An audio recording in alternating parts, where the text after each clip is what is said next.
Hello guys, இன்னைக்கு வீடியோல நம்ம கடாய் பன்னீர் ரெசிபி தான் பார்க்க போறோம். கொஞ்சம் லென்த்தியான process ஆனா சப்பாத்திக்கல பக்காவான சைட் டிஷ். சோ வாங்க எப்படி செய்யலாம்னு பாப்போம். சோ இதுக்கு வந்து ஃபர்ஸ்ட் ஒரு நம்ம மசாலா ரெடி பண்ணனும்.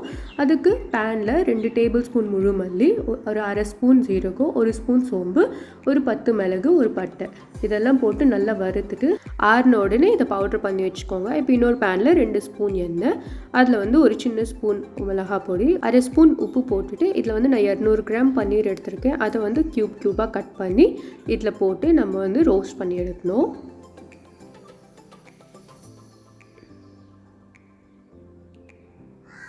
ரோஸ்ட் ஆயிடுச்சு. இப்போ நம்ம தனியாக எடுத்துக்கலாம்.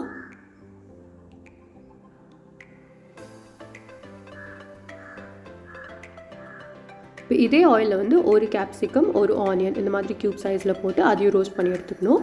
கடாயில் ஒரு டேபிள் ஸ்பூன் பட்டர், ஒரு 3 டேபிள் ஸ்பூன் எண்ணெய் போட்டுட்டு அது சூடானதுமே ஒரு ஸ்பூன் ஜீரகம், அப்புறமா ஒரு வெங்காயம் வந்து பொடியாக நறுக்கினது போட்டு நல்லா வதக்கணும்.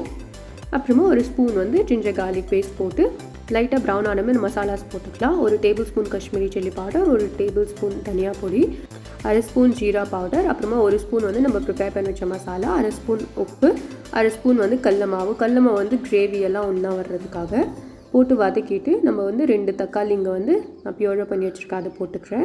போட்டுட்டு நல்லா எண்ணெய் பிரிஞ்சு வரைக்கும் நம்ம வதக்கிக்கணும். வதக்கினோடனே சுடு தண்ணி ஊற்றணும். அதில் எவ்வளோ தேவையோ அவ்வளோ ஊற்றிக்கணும். ஊற்றிட்டு நல்லா கொதித்த உடனே இங்கே வந்து 10 கேஷ்யூஸ் வந்து நான் ஊற வச்சு அரைச்சி வச்சுருக்கேன். அந்த விழுது நம்ம போட்டுக்கணும்.